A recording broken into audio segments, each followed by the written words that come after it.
Chelsea are looking at the likes of Ekitike and Gyökeres, etc., and they want that kind of money. So they've got quite a high price tag on him. First of all, Kevin, in terms of the places where he could go, AC Milan, Juventus and Bayern Munich have all shown interest. We've just talked about AC Milan and their interest in Rasmus Højlund. So which of those three sides do you think is the most likely destination for him, if any? I think the problem is modern football finance dictates that those clubs, even though they're giants of European football, maybe can't afford him or wouldn't want to commit that much finance to bringing him in. We've talked about Milan looking at Vlahovic, looking at Højlund. That feels more realistic. Juventus are pushing hard for Rondal Colomouani, who was there on loan from PSG last season and did very well. They'd like to sign him on a permanent basis. I can't see them coming up with that kind of cash to bring in Nicholas Jackson. It was interesting that he was linked with Bayern because what they don't have is cover for Harry Kane. It looks as though Kingsley Coman's going to move on that left-hand side if they were to put him out there, but naturally he'd want to play as a striker. But is that a great landing spot for him if Harry Kane is a lock for that number 9 role? So that's the problem Chelsea might have. There'll be lots of clubs who are interested, but how many of them can realistically afford him? And I think what we're seeing as well is a certain brutality with Chelsea in the sense that ruthlessness, if you like. He made that mistake against Flamengo and got sent off. He was sent off in that big game against Newcastle as well. And your fortunes can change pretty quickly. And suddenly they brought in Liam Delap, they brought in Joao Pedro, and he's on the outside looking in. So it's a tough situation for him, but also how many takers will there be at that level of finance? Well, that's the thing. I mean, if Chelsea are keen to get Jackson out the door, are they going to have to drop that valuation significantly? I mean, first of all, Kevin's spot on. Life hits you fast. I mean, Nicholas Jackson signed a contract extension last season, which means his contract still has 8 years left on it. But as you mentioned, Matt, Chelsea are looking at a valuation of strikers, or what strikers have gone for in this market, so north of around £60 million, essentially, and more than that. And I think they're probably also looking at what they sold Noni Madueke for. Yes, slightly different positions, but Jackson's numbers slightly better than Madueke with his 10 goals, 5 assists.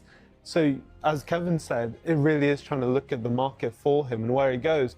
I mean, the obvious link, and there's not to say there's anything in that just yet, but would be, depending on Newcastle and what happens with Alexander Isak, could Nicholas Jackson make sense there in terms of him having Premier League experience? I actually also thought, although he did miss some clear-cut chances and a bit of a temperament issue, I thought overall he had a positive season. It was better than his first, and I think people forget he's still relatively young in terms of top-tier league experience. So this is a player still who's going to get better and still has a lot of potential to offer. White's personal phone number, is it? I don't think it is. I don't think it is. Be busy if it is. Yeah, it will be blowing up. Right, let's talk about Chelsea, shall we? Who we have already spoken a bit about, but I want to go back to them because we know they're interested in signing Xavi Simons. The question is, Kevin, how important is Christopher Nkunku's future in this deal, do you think? I think it is important. Chelsea quite clearly want to move him on. I think it's a real shame the way it's worked out for Nkunku. I was very positive about it when they first signed him.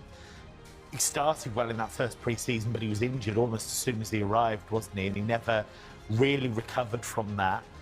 But we're talking about a player that has been joint top scorer in the Bundesliga. I know people will say Bundesliga tax and all of that, but he's genuinely excellent footballer. He can play in multiple positions. Now, Bayern, I think, are still interested in him because the guy they really want is a guy that we talked about last week on the show, Nick Woltemade, who's this big, tall, unusual striker who can play 10 as well. He's the dream signing, I think, in that 10 area to beef up 10 and 9. But Stuttgart are digging their heels in and saying, we don't want to let him go unless you're going to pay much more money. We're not going to let him go.